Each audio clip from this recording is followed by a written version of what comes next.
لله رب العالمين الصلاة والسلام على رسوله الأمين وعلى آله وأصحابه الطاهرين أما بعد وقال الله سبحانه وتعالى في كتاب الله العظيم أعوذ بالله من الشيطان الرجيم بسم الله الرحمن الرحيم ادعو إلى سبيل ربك بالحكمة والموعظة الحسنة وجادلهم بالتي هي أحسن فقال رسول الله صلی اللہ علیہ وسلم بلغوا انی ولو آیہ او کما قال علیہ الصلوۃ والسلام۔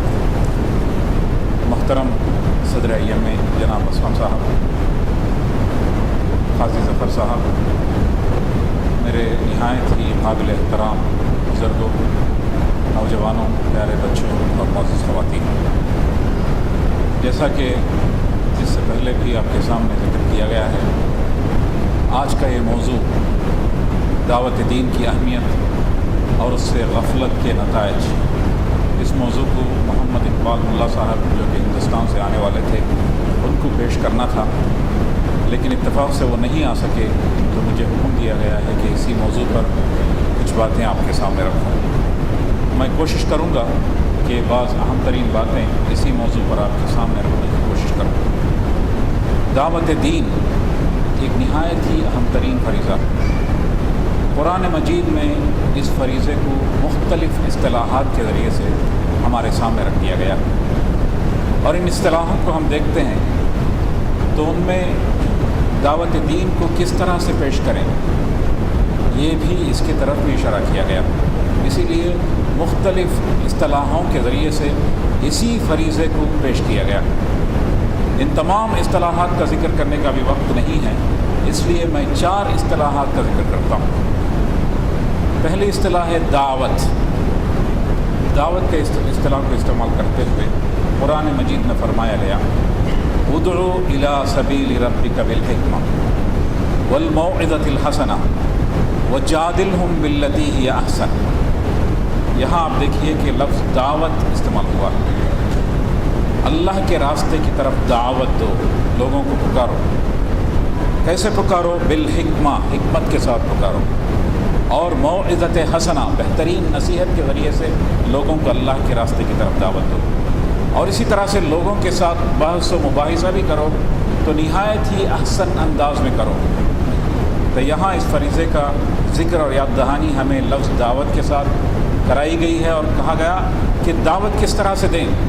حکمت کے ساتھ دیں، اور حکمت حالات کے مناسبت سے اور مخاطبین کی مناسبت سے بدلتے رہتے ہیں۔ کس طرح کی حکمت اختیار کرنا چاہیے وہ داعی کو معلوم ہوتا ہے، اور داعی کو ہر دور میں، ہر حالات میں مخاطبین کو سامنے رکھتے ہوئے مختلف قسم کے حکمت کو اختیار کرنے کی ضرورت ہے، اور اسی طرح سے بہترین نصیحت کے ذریعے سے، نصیحت اس طرح سے ہو کہ لوگ آپ سے مانوس ہوں، لوگ آپ کی طرف راغب ہوں، آپ سے محبت لوگوں کی بڑھے۔ اسی لیے داعیوں کو نصیحت کرتے ہوئے فرمایا جاتا ہے کہ بشروا ولا تنفروا، یسروا ولا تعسروا۔ جب آپ داعی کی حیثیت سے لوگوں کے سامنے جاتے ہیں تو بشارت دو، نفرت نہ پیدا کرو، اور اسی طرح سے یسروا، اس دین کو ایک قابل عمل اور نہایت ہی آسان اور قابل عمل دین کی حیثیت سے لوگوں کے سامنے پیش کرو، اس کو نہایت ہی کھٹن ترین اور ناقابل عمل اور شدید ترین دین کی حیثیت سے لوگوں کے سامنے پیش نہ کرو۔ تو اس طریقے کو اختیار کرنے کی ضرورت ہے دعوت دین کو پیش کرتے ہوئے، اور اسی طرح سے بحث و مباحثہ بھی آپ لوگوں سے کرتے ہیں تو وہ بھی اس کا انداز بھی بہترین انداز ہو، اس کا مقصد لوگوں کو شکست دینا نہ ہو، بلکہ اس کا مقصد یہ ہے کہ لوگوں کو کنونس کریں، لوگوں کے دلوں کو موہ لیں، اور اس طرح سے لوگوں تک اپنی بات کو پہنچائیں۔ تو یہ ذمہ داری ہماری ہے۔ تو یہاں دعوت دین کو پیش کرنے کی بات کہی گئی۔ ایک اور اصطلاح ہے شہادت علی الناس۔ قرآن مجید میں فرمایا گیا وَكَذَلِكَ جَعَلْنَاكُمْ أُمَّةً وَسَطًا لِتَكُونُوا شُهَدَاءَ عَلَى النَّاسِ وَيَكُونَ الرَّسُولُ عَلَيْكُمْ شَهِيدًا۔ اس طرح سے ہم نے تمہیں ایک درمیانی امت میں سے بنایا تاکہ تم تمام انسانوں کے سامنے سچائی کی گواہی دے سکو، اور جس طرح سے حضور اکرم صلی اللہ علیہ وسلم تم پر گواہ بنے اور تمہارے سامنے سچائی کی گواہی حضور اکرم صلی اللہ علیہ وسلم نے دی۔ یہاں آپ دیکھیے کہ اسی فریضے کو ایک اور اصطلاح کے ذریعے سے ہمارے سامنے پیش کیا جا رہا ہے۔ اس میں ایک اور فریضہ اور ایک طریقہ کار بھی ہمارے سامنے اجاگر کیا جا رہا ہے، وہ ہے شہادت علی الناس۔ شہادت علی الناس سے مراد کیا ہے؟ لوگوں کے سامنے گواہی دینا، سچائی کی گواہی دینا۔ وسیع معنوں میں کہا جائے تو اس دین کا نمائندہ بن کر آپ زندگی گزاریں۔ آپ کی گفتار میں، آپ کے کردار میں، آپ کے ہر اداؤں میں، آپ کے معاملات میں، آپ ہر جگہ اپنے برانڈ کو پیش کریں۔ برانڈ سے مراد کیا ہے؟ برانڈ سے مراد یہ ہے کہ لوگ اس پروڈکٹ کو پہچانیں یا اس شے کو پہچانیں یا اس نظریے کو پہچانیں کہ یہ فلاں فلاں ایک بہترین نظریہ ہے، بہترین شے ہے، بہترین پروڈکٹ ہے۔ تو اپنے برانڈ کو، اسلام کے برانڈ کو آپ پیش کریں۔ جب بھی ایک مسلمان کی حیثیت سے آپ اگر کاروبار کرتے ہوں، آپ اگر کام کر رہے ہوں، آپ نوکری کر رہے ہوں، آپ کسی سے بات چیت کر رہے ہوں، آپ لین دین کر رہے ہوں، آپ تجارت کر رہے ہوں، ہر جگہ اسلام کو پیش کریں۔ اسی لیے آپ دیکھیے کہ انڈونیشیا، ملیشیا میں آج سب سے زیادہ مسلمان وہاں ہیں، مشرقی بعید کے علاقے میں۔ وہاں مسلمانوں نے حکمرانی نہیں کی۔ وہاں کون گئے تھے؟ دائی حضرات بھی نہیں گئے تھے، بلکہ تاجر حضرات گئے تھے، لیکن وہ اپنے فریضے کو جانتے تھے۔ انہوں نے تجارت کس طرح سے کی؟ حدیث میں ایسے تاجروں کے تعلق سے فرمایا گیا کہ التاجر الصدوق الامین مع النبیین والصدیقین والشہداء۔ ایسے تاجر جو راست باز ہوتے ہیں اور امانت دار ہوتے ہیں، وہ ان کا حشر قیامت کے دن وہ شہداء کے ساتھ ہوں گے، انبیاء کے ساتھ ہوں گے اور صدیقین کے ساتھ ہوں گے۔ حالانکہ وہ تاجر ہیں، وہ پیسہ کمانے کے لیے جاتے ہیں، لیکن اس کے ساتھ امانت داری کے ساتھ چونکہ تجارت کرتے ہیں، صداقت کے ساتھ تجارت کیونکہ کرتے ہیں، اور اس کے ساتھ اپنا پیغام بھی پیش کرتے ہیں۔ تو آپ دیکھیے کہ کتنا بڑا 13ویں صدی میں پورا علاقہ اسلام قبول کیا ان تاجروں کی کوششوں سے۔ تو اس طرح سے شہادت حق سے مراد یہ ہے کہ آپ کہیں بھی رہتے ہوں ایک مسلمان کی حیثیت سے، اور اپنے برانڈ کو پیش کرتے ہوئے، اپنے پیغام کو پیش کرتے ہوئے زندگی گزاریں۔ اس سے کافی اثر دنیا میں پڑتا ہے، اور مسلمان اگر اس طرح سے زندگی گزارتے ہیں، ذمہ داری کا احساس ہو، تو مسلمانوں کے اخلاق میں، کردار میں تبدیلی واقع ہو سکتی ہے۔ آج آپ دیکھیے کہ کس طرح کا امیج ہم پیش کر رہے ہیں۔ مصر میں دیکھیے، سیریا میں دیکھیے، اور مختلف علاقوں میں دیکھیے کہ مسلمانوں کو قتل کر رہے ہیں، اور قرآن مجید میں کہا گیا کہ وَمَن يَقْتُلْ مُؤْمِنًا مُتَعَمِّدًا فَجَزَاؤُهُ جَهَنَّمُ خَالِدًا فِيهَا۔ اگر کوئی مسلمان دوسرے مسلمان کو عمدن قتل کرے تو وہ ہمیشہ ہمیشہ کے لیے جہنم میں۔ یہ تعلیم اسلام میں ہے۔ اس کے باوجود آپ دیکھیے کہ مسلمانوں کا قتل عام خود مسلمان کر رہے ہیں، اور کس طرح کا امیج اور کس طرح کا برانڈ ہم دنیا کے سامنے پیش کر رہے ہیں۔ اگر داعیانہ جذبہ ہمارے درمیان ہو، اور داعیانہ تڑپ ہمارے درمیان ہو، اور اسلام کی بہترین تصویر کو لوگوں کے سامنے پیش کرنے کا وہ جذبہ اگر ہو، تو مسلمان کبھی اس طرح سے نہیں کر سکتے۔ تو اس لیے ہمیں ضرورت اس بات کی بھی ہے کہ لوگوں کے درمیان سچائی کی گواہ بن کر، اور لوگوں کے درمیان اسلام کے بہترین نمائندہ بن کر زندگی گزاریں، اور بہترین اسلام کو اپنے ہر کام کے ذریعے سے پیش کریں، اپنے تجارتوں کے ذریعے سے بھی، اپنے کاروبار کے ذریعے سے بھی، اعمال کے ذریعے سے بھی، اطوار کے ذریعے سے بھی، گفتار کے ذریعے سے بھی، کردار کے ذریعے سے بھی پیش کریں۔ یہ شہادت علی الناس۔ اور ایک تیسری اصطلاح ہے، اس میں فرمایا گیا، تبلیغ کا لفظ استعمال کیا گیا۔ فرمایا قرآن مجید میں فرمایا گیا کہ بلغ ما انزل الیک من ربک وان لم تفعل فما بلغت رسالتہ واللہ یعصمک من الناس۔ حضور اکرم صلی اللہ علیہ وسلم کو حکم دیا گیا کہ تم اس پیغام کو پہنچاؤ، تبلیغ کرو، اور اگر تم نہیں پہنچاؤ گے تو گویا تم نے رسالت کی ذمہ داری ادا نہیں کی، اور جب آپ پہنچائیں گے تو اس کا اثر یہ ہوگا کہ لوگوں کے شر سے اللہ تبارک و تعالیٰ تمہیں بچائے گا۔ تو یہاں تبلیغ کا لفظ ابلاغ سے ہے۔ اردو زبان میں ذرائع ابلاغ سے مراد مینس آف کمیونیکیشنز ہیں، میڈیا، اس کو ذرائع ابلاغ کا لفظ استعمال ہوتا ہے۔ تو ابلاغ یا تبلیغ سے مراد کمیونیکیشن ہے، اور آج کا دور جس میں ہم اور آپ زندگی گزار رہے ہیں، یہ کمیونیکیشن ریولوشن کا دور ہے۔ اس میں ذرائع ابلاغ کا ایک انقلاب آیا ہے۔ لوگ اپنے پیغام کو مختلف انداز میں مختلف ذرائع کے ذریعے سے پیش کر سکتے ہیں، تو ان ذرائعوں کو استعمال کریں۔ مسلمانوں کی ذمہ داری یہ ہے کہ تمام قسم کے ذرائع ابلاغ کو استعمال کریں اور اس پیغام کو عام کریں۔ حضور اکرم صلی اللہ علیہ وسلم نے آپ کے دور میں جتنے بھی ذرائع تھے اس کو استعمال کیا۔ مثلاً لوگ پہاڑ پر چڑھ جاتے تھے اور کہتے تھے یا صباحا، یہ ایک پہنچانے کا ذریعہ تھا۔ حضور اکرم صلی اللہ علیہ وسلم نے اس طریقے کو اختیار کیا۔ آج کے دور میں آپ دیکھیے کہ ٹی وی ہے، موبائل ٹیلی فون ہے، ابھی ذاکر نائک صاحب نے پیس موبائل جاری کیا ہے، بہترین کام ہے۔ تو اس طرح سے آپ دیکھیے کہ لوگ کہتے ہیں کہ زمانہ بہت خراب ہے۔ زمانہ ان لوگوں کے لیے خراب ہے جو زمانے سے خرابیاں سیکھنا چاہتے ہیں، لیکن یہ زمانہ نہایت ہی اچھا زمانہ بھی ہے اس معنوں میں کہ آج آپ انٹرنیٹ کے ذریعے سے، موبائل ٹیلی فون کے ذریعے سے، مختلف آلات کے ذریعے سے گھر میں بیٹھے ہوئے بہت ساری چیزیں سیکھ سکتے ہیں۔ آپ دیکھیے کہ اس دور میں عبد القادر جیلانی ہزاروں کلومیٹر کا سفر کرتے ہوئے بغداد پہنچے اپنے استاد سے علم حاصل کرنے کے لیے، لیکن آج استاد کے بغیر بھی علم حاصل، استاد کی اہمیت آج بھی ہے، لیکن استاد کے بغیر بھی اگر علم حاصل کرنا چاہے تو اس کے لیے بھی ذرائع موجود ہیں، گھر میں بیٹھے بہت ساری چیزیں آپ سیکھ سکتے ہیں۔ تو یہ بہترین زمانہ ہے، ذرائع ابلاغ ہمارے سامنے کھلے ہوئے ہیں، تو مسلمانوں کی ذمہ داری ہے کہ تمام ذرائع ابلاغ کو استعمال کریں، اور جن میڈیا کو بھی استعمال کرتے ہوئے اس پیغام کو پیش کر سکتے ہیں ضرور کوشش کریں۔ یوٹیوب کو استعمال کریں، آپ دیکھیے کہ یوٹیوب میں کتنے ساری چیزیں ڈال سکتے ہیں۔ فلم کو استعمال کریں، موبائل ٹیلی فون کو استعمال کریں، اور مختلف ذرائع ابلاغ کو استعمال کریں۔ یہ گویا پہنچانا ہے لوگوں کو، کمیونیکیشن ہے، یہ بھی ضروری ہے، اور یہ بھی دعوت پہنچانے کا ایک بہترین ذریعہ ہے۔ اور چوتھا اصطلاح ہے امر بالمعروف و نہی عن المنکر۔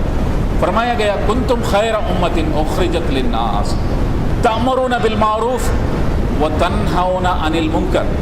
تم وہ بہترین امت ہو جو انسانوں کے لیے برپا کی گئی، اور تمہارا کام کیا ہے؟ تأمرون بالمعروف و تنہون عن المنکر۔ تم نیکیوں کا حکم دیتے ہو اور برائیوں سے لوگوں کو روکتے ہو، اور حکم دینے کے اس منصب پر آپ پہنچیں۔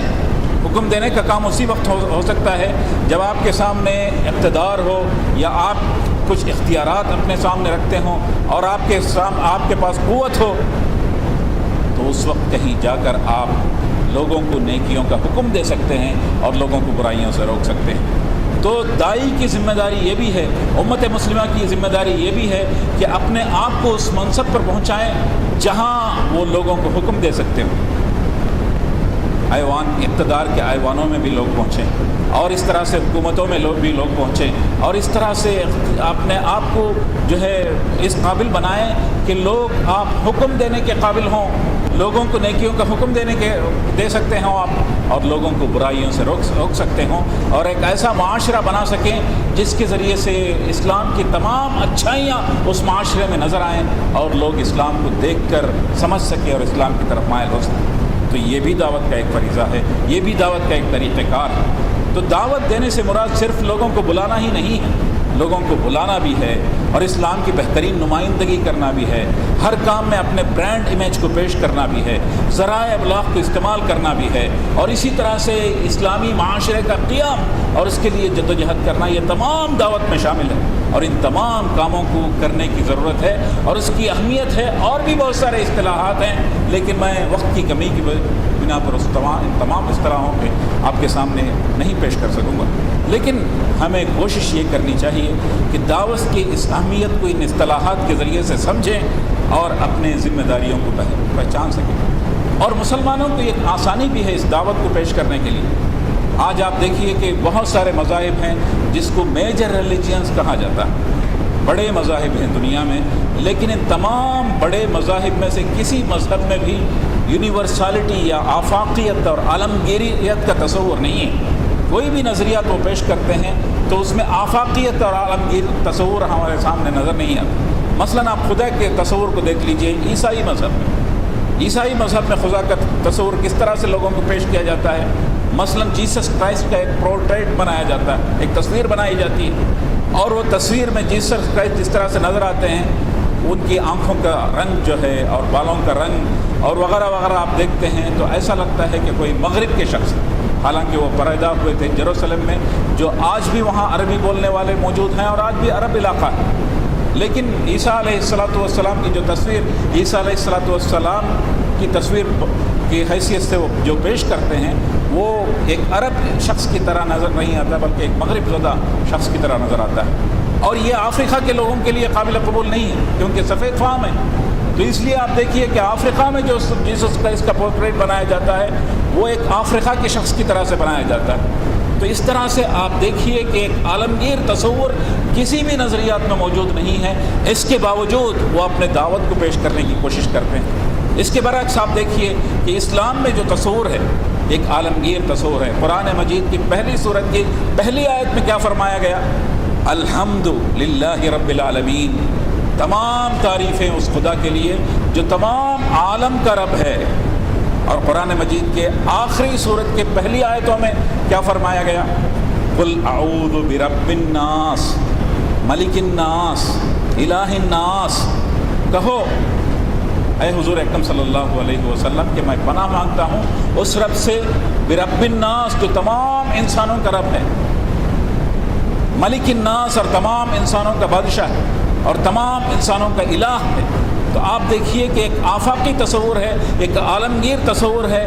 تو اسلام میں اسلام کے تصور کو لوگوں کے سامنے پیش کرنے میں ہمارے لیے بہت آسانی ہے۔ تو بلا جھجک ہم اس پیغام کو پیش کر سکتے ہیں۔ اور اسی طرح سے پیغمبر کے تصور کو لیجئے یا آپ کتاب کے تصور کو لیجئے، قرآن مجید آپ دیکھیے کہ قرآن مجید کو آپ بہترین انداز میں پیش کر سکتے ہیں۔ قرآن مجید ایک معجزہ ہے۔ مثلا دنیا میں کوئی ایسی کتاب نہیں ہے، چاہے آسمانی کتاب جس کو کہا جاتا ہے یا انسانوں کی لکھی ہوئی کتاب، جو ضخیم کتاب ہو، جس کو ازبر کیا جا سکتا ہو، جس کو زبانی یاد کیا جا سکتا ہو۔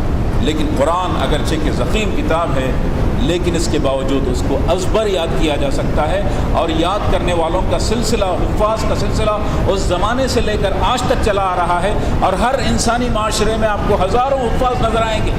دنیا میں اس طرح کا کوئی کتاب نہیں، یہ قرآن کا معجزہ ہے۔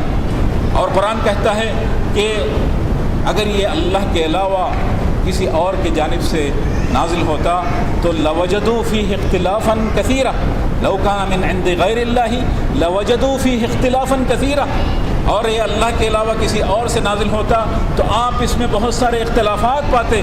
قرآن مجید میں کوئی اختلافات نہیں ہیں، کوئی ڈسکرپنسیز نہیں ہیں، اس طرح کی کتاب بھی دنیا میں نہیں۔ اس کے علاوہ قرآن مجید کس طرح سے اپنے آپ کو پیش کرتا ہے؟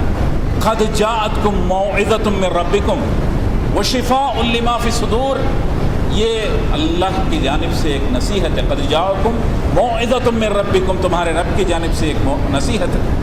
اور یا ایھا الناس، خطاب کا آغاز اے لوگو، یہ تمہارے رب کی جانب سے تمہارے لیے نصیحت ہے اور دلوں کے امراض کے لیے اس میں شفا ہے۔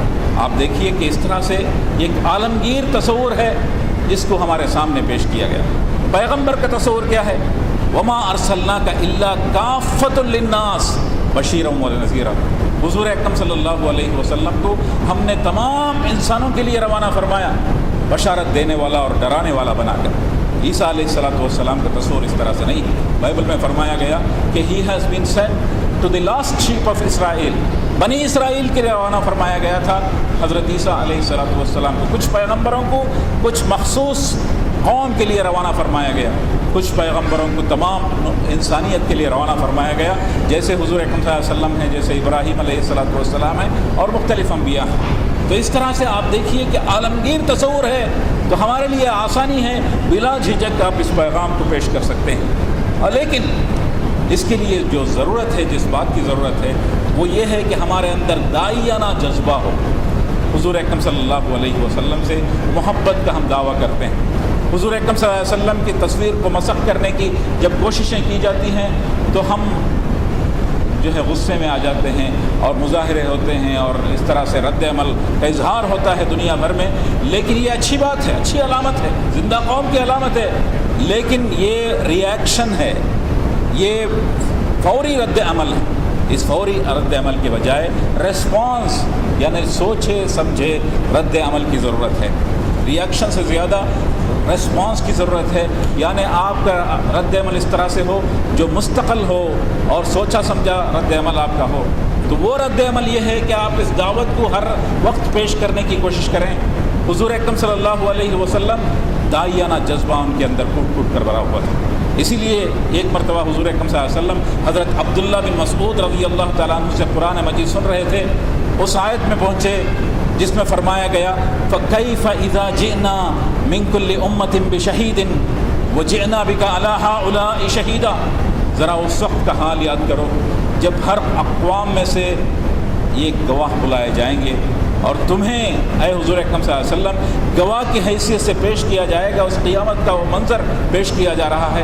تو حضور اکرم صلی اللہ علیہ وسلم نے کہا کہ ٹھہرو، اور پھر حضور اکرم صلی اللہ علیہ وسلم عبداللہ بن مسعود رضی اللہ تعالیٰ عنہ نے حضور اکرم صلی اللہ علیہ وسلم کے چہرے انور کی طرف دیکھا تو آپ کی آنکھوں سے آنسو جاری تھے، ذمہ داری کے احساس سے آپ کانپ اٹھے۔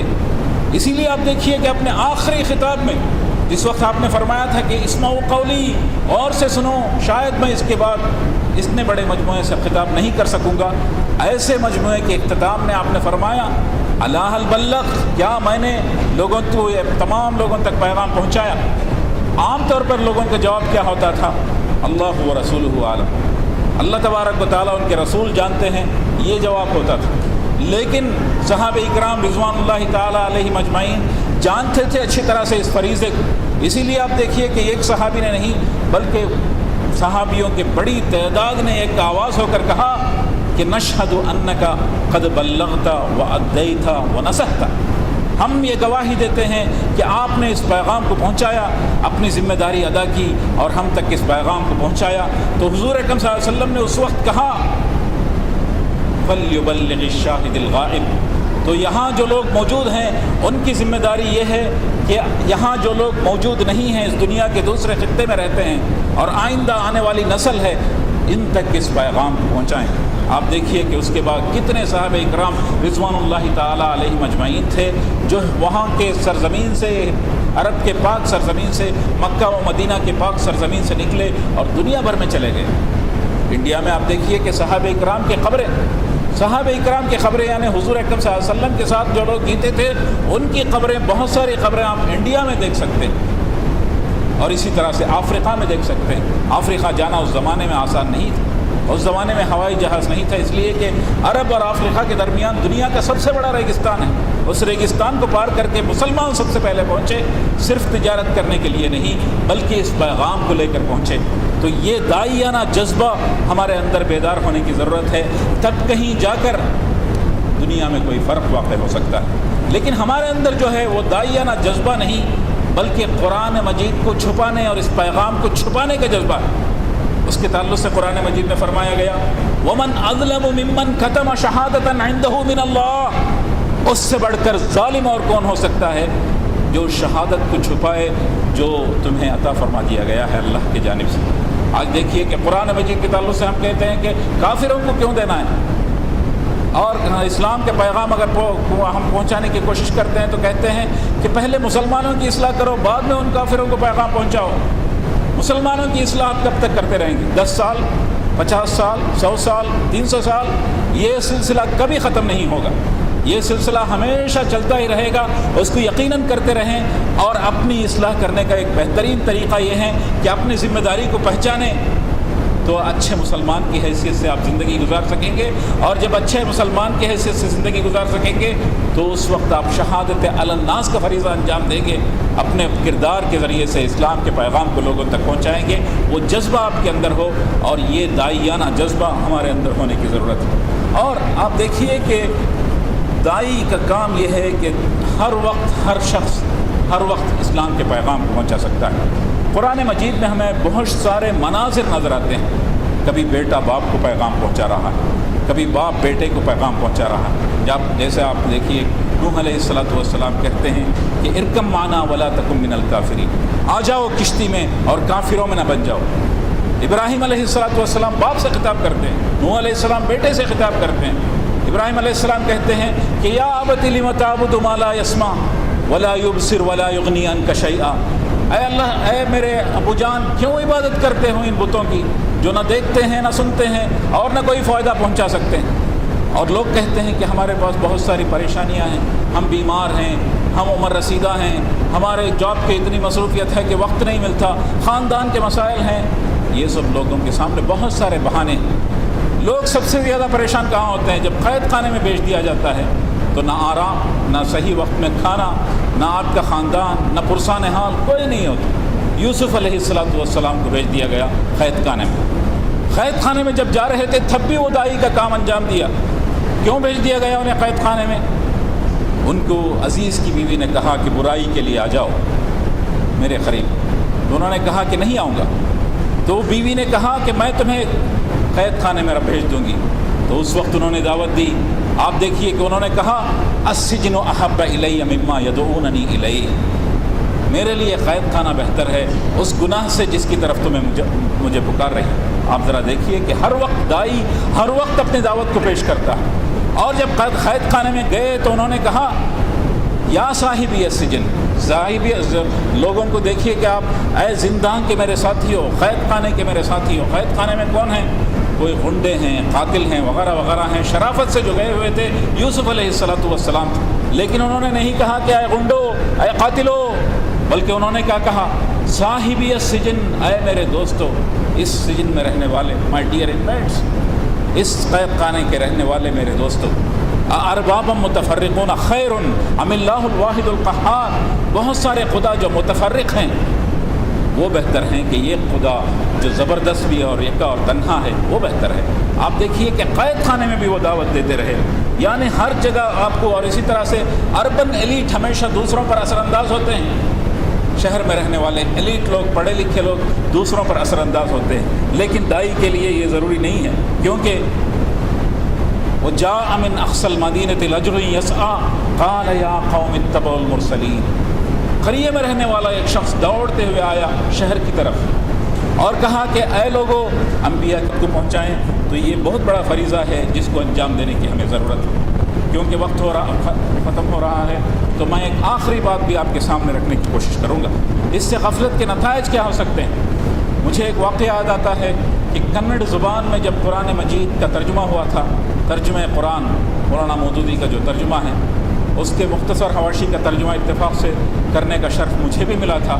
تو اس کے رسم اجرا کی تقریب میں مجھے شرکت کرنے کا موقع ملا، اور رسم اجرا جو ہے کہ تقریب کی صدارت کر رہے تھے اس وقت امیر جماعت اسلامی ہند مولانا سراج الحسن صاحب، اور اس کے اہم ترین مقرر تھے غیر مسلم ایک بہت کرناٹک کے بڑے صحافی جن کا نام ہے پاٹیل پٹپا۔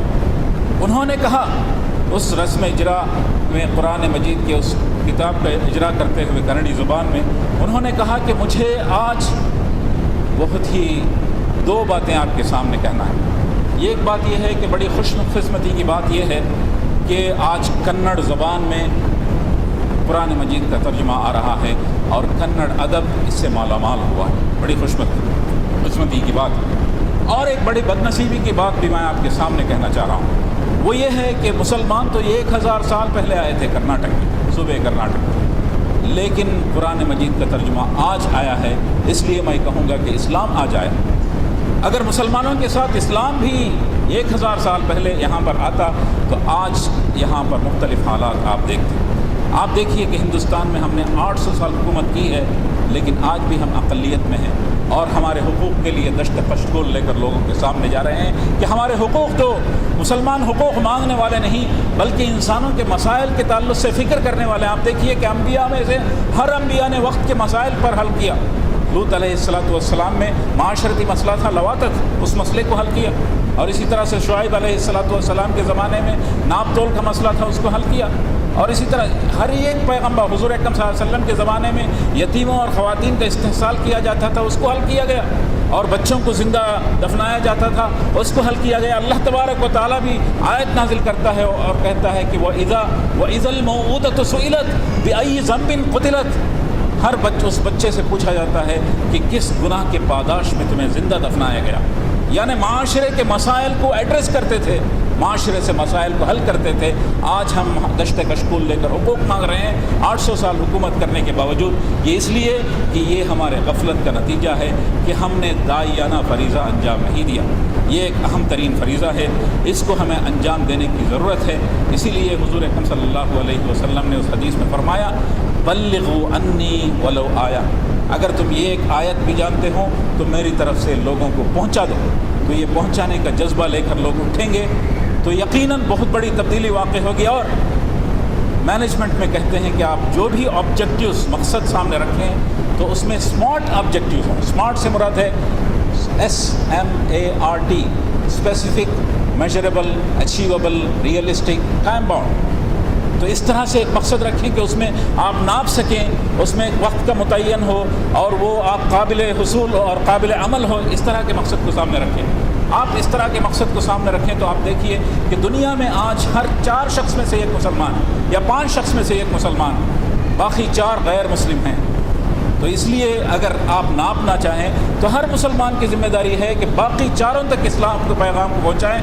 اور ان معاشرے میں جو لوگ رہتے ہیں، جیسے ہمارا معاشرہ، یہ اسلامی معاشرہ ہے، یہاں پیغام پہنچانے میں آپ کو کوئی جھجک نہیں ہے، کوئی ممانعت نہیں ہے، کوئی مسئلہ نہیں ہے. بہت سارے لوگوں علاقوں میں مسلمان کہیں مجبور ہیں، کہیں محکوم ہیں، کہیں مرعوب ہیں، لیکن ہم اس طرح کے ماحول میں نہیں. تو اس لیے ہمیں 5 سے زیادہ لوگوں تک، 6-7 لوگوں تک اسلام کی دعوت کو پہنچائیں.